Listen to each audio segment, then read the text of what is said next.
எல்லாருமே ஒரு கணக்கோட தான் அடுத்த ஒரு 10 வருஷத்துல நம்ம என்ன பண்ண போறோங்கிற ஒரு கணக்கு. சூர்யா சந்திக்கிறார். சூர்யா வந்து சமீப காலமா வந்து ரசிகர்களை சந்திக்கிறாரு, மாவட்டம் தோறும் சந்திக்கிறாரு, தனுஷ் சந்திக்கிறாரு.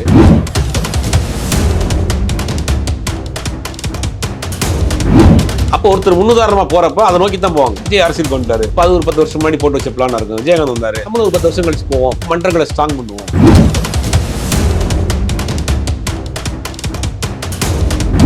இனிமேல் இந்த மாதிரியான படங்கள் நடிக்கிறது நான் வந்து வேணான்னு முடிவு பண்ணியிருக்கேன். ரொம்ப ஒரு வெட்டு குத்து, ஒரு மாதிரி வல்கரான இதுகள்லாம் வேண்டாம். ஃபேமிலி ஓரியன்டா ஒரு சின்ன ஏதோ மெசேஜ் இருக்கிற படமா பண்ணுவோம் அப்படிங்கிற ஒரு முடிவுக்கு வந்திருக்கேன் அப்படிங்கிற மாதிரி அவர்கிட்ட சொல்லியிருக்கேன்.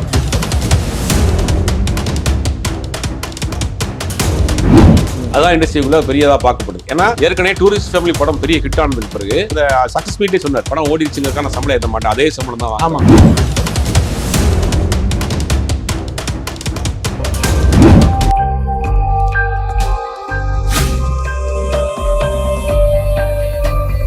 அக்காட் நேர்கள் அனைவருக்கும் வணக்கம். இன்னைக்கு நம்மளோட அரங்கத்துல இணைஞ்சிருக்கிறவங்க மூத்த பத்திரிகையாளர் சுடர் அவர்கள். வாங்க சந்திக்கலாம். வணக்கம் சார். சினிமா தொடர்பான செய்திகள் வந்து ரொம்ப எக்ஸ்க்ளூசிவா கேட்கணும் அப்படின்னா உங்கள்கிட்ட தான் கேட்கணும் அப்படின்னு சொல்லலாம். இயக்குனர், நடிகர், தயாரிப்பாளர்னு பல அவதாரங்கள் எடுத்திருக்கக்கூடிய நடிகர் சசிகுமார் அவர்கள் அண்மையில ஒரு செய்தி ஒண்ணு வெளியிட்டு இருக்கிறாங்க. இந்த மாதிரியான வெட்டுக்குத்துகள், ஸ்மக்லிங் போன்ற காட்சிகள் உள்ள படங்கள்ல நான் நடிக்க வேண்டாம்னு நினைக்கிறேன் அப்படின்னு. அது குறித்து உங்களுடைய இல்ல, அவர் செய்தியாக கொடுக்கல. அந்த குட்டி புலின்னு ஒரு படத்து மூலியமா அறிமுகமானாரு முத்தையா. ஆமா, இயக்குனர். ஆமா, இயக்குனர் முத்தையா. அவர் 2 படம் பண்ணிட்டு இருக்காரு. அருள்நிதியை வச்சு ஒரு படம் பண்ணிட்டு இருக்காரு. இன்னொரு படமும் அவர் வந்து இப்ப டைரக்ட் பண்ணிருக்காரு. பையனை வச்சு சுல்லான் சேதுன்னு ஒரு படம் எடுத்துட்டு இருக்காரு. அவர் அடுத்து சசிகுமாரை வச்சு ஒரு படம் பண்ணுவோம்னு சசிகுமார்ட்ட கேட்டிருக்காரு. அப்ப ஒரு ஆக்ஷன் படம் மாதிரி ஒரு கிராமத்துல ஒரு வெட்டு குத்து ஆக்ஷன். ஏன்னா அவருடைய படங்கள் பேட்டர்ன் அப்படித்தான் இருக்கும். ஒரு தென் தமிழகத்தை சார்ந்த ராவான ஒரு கதையா பண்ணுவாரு. அந்த மாதிரி ஒரு கதையை போய் சொல்றப்ப அவர் வேண்டாம், இனிமேல் இந்த மாதிரியான படங்கள் நடிக்கிறது நான் வந்து வேணான்னு முடிவு பண்ணியிருக்கிறேன். ரொம்ப ஒரு வெட்டு குத்து, ஒரு மாதிரி வல்கரான இதுகள்லாம் வேண்டாம். ஃபேமிலி ஓரியன்டா ஒரு சின்ன ஏதோ மெசேஜ் இருக்கிற படமா பண்ணுவோம் அப்படிங்கிற ஒரு முடிவுக்கு வந்திருக்கேன் அப்படிங்கிற மாதிரி அவர்கிட்ட சொல்லியிருக்காரு. அதான் இண்டஸ்ட்ரிக்குள்ள பெரியதா பார்க்கப்படுது. ஏன்னா ஏற்கனவே டூரிஸ்ட் ஃபேமிலி படம் பெரிய ஹிட் ஆனதுக்கு பிறகு அந்த அந்த சக்சஸ் மீட்டே சொன்னார், படம் ஓடிச்சுங்கிறதுக்கான சம்பளம் ஏற்ற மாட்டேன், அதே சம்பளம் தான். அதெல்லாம் தமிழ் சினிமால ஒரு பெரிய அதிசயம் தான். ஒரு படம் ஏற்றினோடனே அவங்க டப்புன்னு அடுத்த படத்துக்கு சம்பளத்தை எங்க ஏற்றிடுவாங்க. ஆனா அவர் ஒரு பெரிய ஹிட், மெகா ஹிட் கொடுத்ததுக்கு பிறகு கூட நான் சம்பளம் ஏத்தல, எனக்கு கதை நல்லா இருந்தா பண்றேன் அப்படிங்கிற ஒரு விஷயத்துல ஸ்டாண்டர்டா இருக்கிறாரு. அப்ப இந்த முயற்சிகள்லாம் வந்து ஒரு பெரிய நடிகர்களே சொல்ல தயங்கக்கூடிய ஒரு விஷயம். நான் வந்து ஸ்டாண்டர்டான கதைகள் மட்டும்தான் பண்ணுவேன், ஆபாசமான பாடல்களோ ஆபாசமான வசனங்களோ இரட்டை அர்த்த வசனங்களோ வெட்டு குத்து இந்த மாதிரியான படங்கள் நடிக்க மாட்டேன்.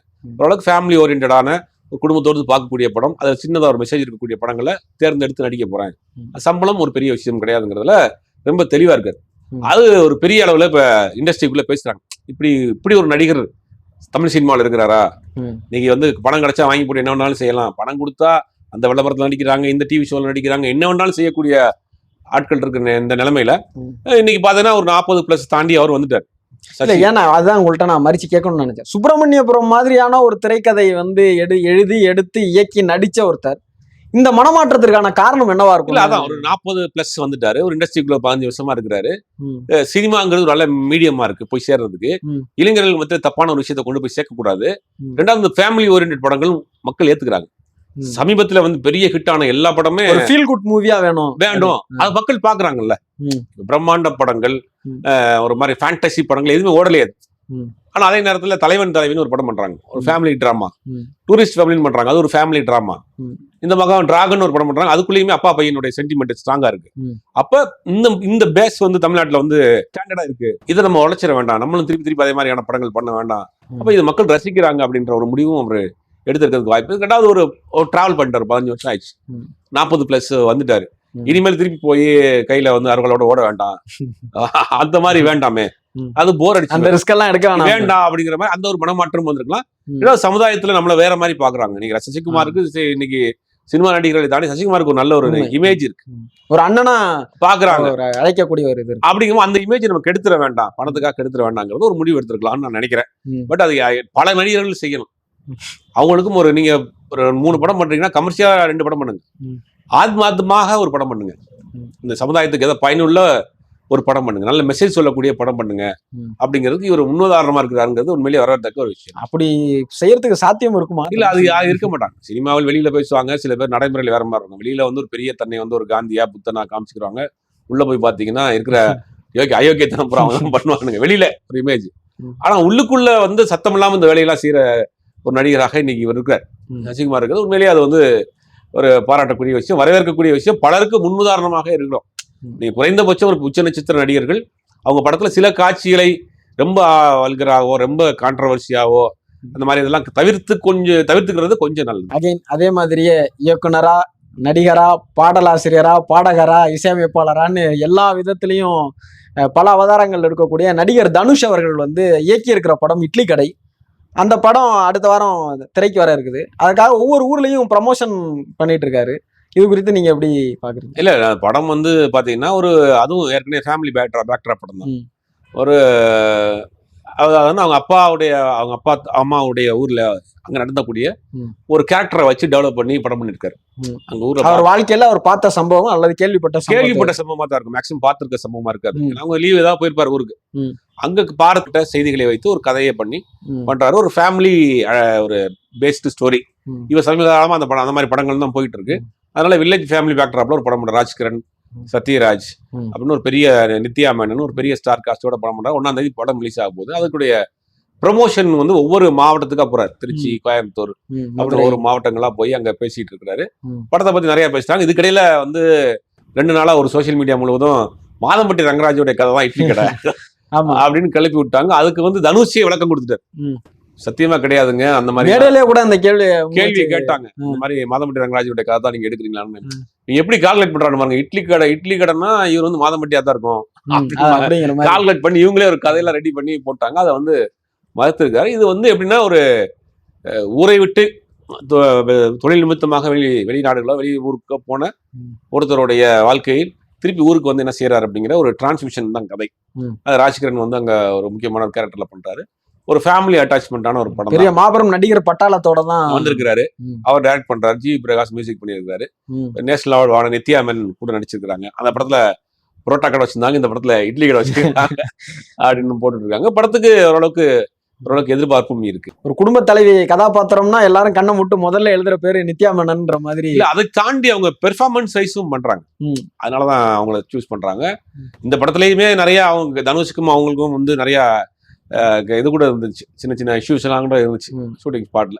அதுக்கு பிறகு தாண்டி காம்ப்ரமைஸ் ஆகி அவர் அது எல்லா இடங்களும் நடக்கக்கூடிய விஷயம் தான் அவங்க பண்ணிருக்காங்க. இன்னைக்கு 2வது அந்த முகம் வந்து ஒரு தமிழ்நாட்டை சேர்ந்த ஒரு முகம் மாதிரி இருக்கும். நித்யா மேனனுக்கு ஓரளவுக்கு ஒரு அந்நியப்பட்ட முகமா இருக்காது. நார்த் இந்தியாவில இருந்து கூட்டு வரப்ப கொஞ்சம் மாற ஆரம்பிக்கும், தெரியும். சவுத் இந்தியன் ஆர்டிஸ்ட் தான் கொஞ்சம் நமக்கு வந்து தெரியாது. இணக்கமான ஒரு முகம், பாக்குறப்ப நீங்க ஒரு தேனியில ஒரு இட்லி கடை வச்சிருக்கிற பொண்ணா நீங்க வந்து நித்யா மேனனை காமிச்சிடலாம். தென்காசியில வந்து புரோட்டா கடை வச்சிருக்க பொண்ணா காமிச்சிடலாம். இது நார்த் இந்தியாவில ஒருத்தர் கூட்டு வந்து காட்டுறதுக்கு நம்ம கொஞ்சம் மெனக்கடணும், மேக்கப் எல்லாம் மாத்தி மெனக்கடணும். அது வந்து இது உங்களுக்கு ஈஸியாவே நேச்சராக இது அட்டாச் ஆகுது. கொஞ்சம் நல்லாவும் பண்றாங்க. ஆக்டிங் சைட்ல பாக்குறப்ப கொஞ்சம் யதார்த்தமாகவும் பண்றாங்க. நிறைய படங்கள் சொல்லிட்டே போலாம். ஆல்ரெடி தனுஷ் காம்போல ஒரு பெரிய ஹிட் எல்லாம் கொடுத்துருக்காங்க. அதுக்கு தான் நேஷனல் அவார்டும் கிடைச்சது. அப்படிங்கும் அது கம்பேக் அந்த படத்துல வந்திருக்காங்க. தொடர்ந்து நிறைய படங்களும் பண்றாங்க. அதே மாதிரி தனுஷ் அவர்கள் வந்து முன்னணி நடிகர்கள்ல ஆடியோ லான்ச்ல பேசுறதுங்கிறது வந்து ஒரு பெரிய சம்பிரதாய நிகழ்வாவே மாறிடுச்சு.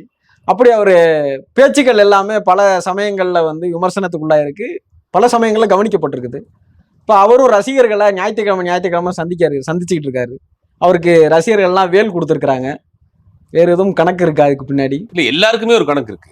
எல்லாருமே ஒரு கணக்கோட தான் அடுத்த ஒரு 10 வருஷத்துல நம்ம என்ன பண்ண போறோங்கிற ஒரு கணக்கு. சூர்யா சந்திக்கிறார். சூர்யா வந்து சமீப காலமா வந்து ரசிகர்களை சந்திக்கிறாரு, மாவட்டம் தோறுமை சந்திக்கிறாரு, தனுஷ் சந்திக்கிறாரு. எல்லாருக்குமே ஒரு ஆசை வரும்ல. விஜய் வந்து நடிக்க வர்றதுக்கு முன்னாடி விஜய் வந்து அப்பா கொண்டு வர்றாரு. ஒரு டைரக்டருடைய பையனை நடிக்க கொண்டு வர்றாரு. முதல் படம் எடுத்தாரு போல, விஜயகாந்தோட வச்சு சிந்துர பாண்டி பண்றாரு. அந்த படம் ஓடிடுச்சு. அதுக்கு விஜயனுடைய கேரியர் ஸ்டார்ட் ஆயிடுச்சு. அப்போ டைரக்டருடைய பையங்க டைரக்டர் எல்லாம் என்ன பண்ணாங்கன்னா, டைரக்டர் பிடிச்சலாம் தான் பையனை தம்பி பையனை அப்படின்றது மாதிரி எல்லாரையும் கொண்டு வந்து இறக்குனாங்க. அப்படி வந்து தன் வீட்டுல இருந்து கொண்டு வந்து ஹீரோவாக்க முயற்சி பண்ணி பல பேர் கையை சுட்டுருக்காங்க. அப்போ ஒருத்தர் முன்னுதாரணமா போறப்ப அதை நோக்கி தான் போவாங்க. விஜய் அரசியல் கொண்டுட்டாரு, இப்போ அது ஒரு 10 வருஷம் முன்னாடி போட்டு வச்ச பிளான் இருக்கும். விஜயகாந்த் வந்தாரு, நம்மளும் ஒரு 10 வருஷம் கழிச்சு போவோம், அப்போ மன்றங்களை ஸ்ட்ராங் பண்ணுவோம். எல்லாமே ஒரு கணக்கு தான்.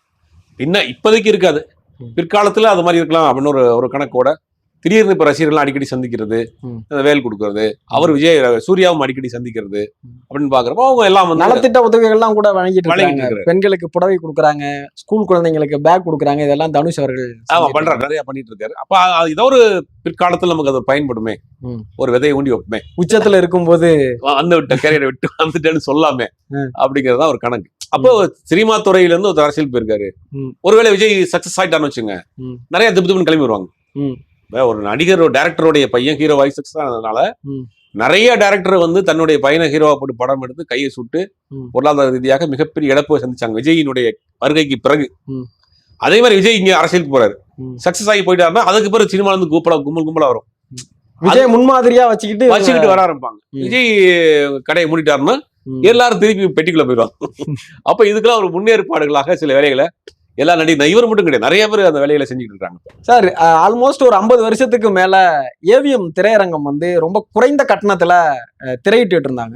அந்த திரையரங்கம் இடிக்கப்பட்டிருக்கு. அது எதனால இடிக்கப்பட்டுச்சு, அதற்கு பின்னாடி இருக்கக்கூடிய சுவாரஸ்யமான சம்பவங்கள்? இல்ல, ஏவிஎம் ராஜேஸ்வரி அப்படிங்கிற தியேட்டர் வந்து தமிழ் சினிமாவோட அடையாளம் வந்து ஏவிஎம் தான்.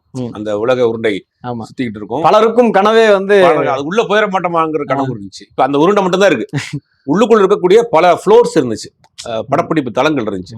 அது எல்லாமே கொஞ்சம் கொஞ்சமா காலத்தின் தேவை. படப்பிடிப்பு தளங்கள் வந்து இன்னைக்கு வெளியே இடத்துக்கு வெளியூரெல்லாம் போயிருச்சு. படப்பிடிப்பு தளங்களுக்குள்ள நடக்கிறது கம்மியாயிருச்சு. அப்ப அதை வந்து ஒவ்வொன்றா என்ன பண்ணாங்க, சம்சாரது மின்சாரம் செட்டுன்னு ஒண்ணு இருந்துச்சு. சம்சாரது மின்சாரம் படத்துக்காக அந்த வீடு செட்டாக போடப்பட்டது. ரொம்ப வருஷமாக அதுக்கு பேரு சம்சாரது மின்சாரம் செட். அதுக்கு பேரு பல படங்கள் வந்து அந்த படத்துக்கு யூஸ் பண்ணிட்டே இருந்தாங்க. அந்த படத்துக்காக நாடகங்கள் கூட அந்த வீட்டுல எடுக்க ஆரம்பிச்சிருந்தாங்க. ஆமா, நிறைய எடுத்துருந்தாங்க. அப்புறம் பாத்தீங்கன்னா ஒரு குடிசை பகுதி ஏரியா மாதிரி ஒண்ணு இருக்கும், அதுவும் ஏவிஎம்குள்ள இருந்தது.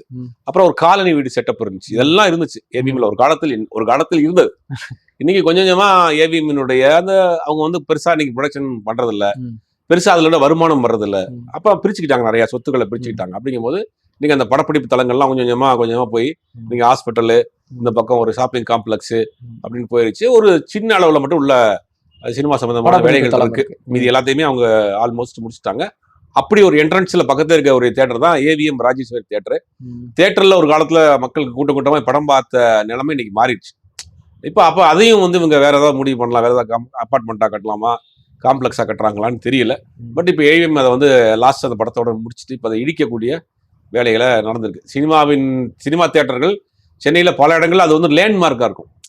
ஏவிஎம் கொடுங்க, சாந்தி கொடுங்க, உதயம் தியேட்டர் கொடுங்க, பஸ் ஸ்டாப்பே அதுதான் சொல்லிதான் அப்படி இருந்து அடையாளமா இருந்தா சாந்தி தியேட்டர் இன்னைக்கு கிடையாது. மவுண்ட் ரோட்ல சாந்தி தியேட்டர் தான் வந்து ஆனந்த் தியேட்டர் கிடையாது. மவுண்ட் ரோட்ல இருக்கக்கூடிய பல தியேட்டர் கிடையாது. ஆனந்த், மினி ஆனந்த், லிட்டில் ஆனந்த், அப்புறம் வந்துட்டு இந்த பக்கம் சாந்தி, நிறைய தியேட்டர் இருக்கும். அந்த தியேட்டர் இப்ப வந்து தேவி காம்ப்ளெக்ஸ் மட்டும் தான் இருக்கு. தேவி பாரடைஸ், தேவி கலா, தேவி பாரடைஸ், ஒரு 4 தியேட்டர் இருக்கு. மீதி எல்லா தியேட்டருமே க்ளோஸ் பண்ணிட்டாங்க. இப்ப தியேட்டருக்கு வர்ற ஆடியன்ஸ் குறைஞ்சிட்டாங்க. ஒரு சென்னை மாதிரியான முக்கியமான இடங்கள்ல இருக்கக்கூடிய ப்ராப்பர்ட்டிக்கு அவ்வளவு பெரிய ப்ராப்பர்ட்டியை வச்சுக்கல வருமானம் கிடையாது, வருமானம் வரக்கூடிய வேலையை செய்வோமோ அப்படின்றது அவங்க எல்லாருமே இப்ப அந்த மாதிரி போயிட்டாங்க. அது ஏவிஎம் மாதிரியான நிறுவனம், ஏவிஎம் ராஜேஸ்வரி மாதிரி அந்த தியேட்டரை இடிச்சது வந்து ஒரு தமிழ் சினிமாவில் அடையாளமாக இருக்கக்கூடிய இடம். அதுவே இன்னைக்கு போயிருச்சுங்கிற போது நிறைய பேருக்கு நிறைய மெமரிஸ் இருக்கு. அரங்கத்திற்கு வந்திருந்து பல கேள்விகளுக்கும் சுவாரஸ்யமான பதில்கள் கொடுத்திருக்கீங்க. நேரத்திற்கும் பதில்களுக்கும் நன்றி.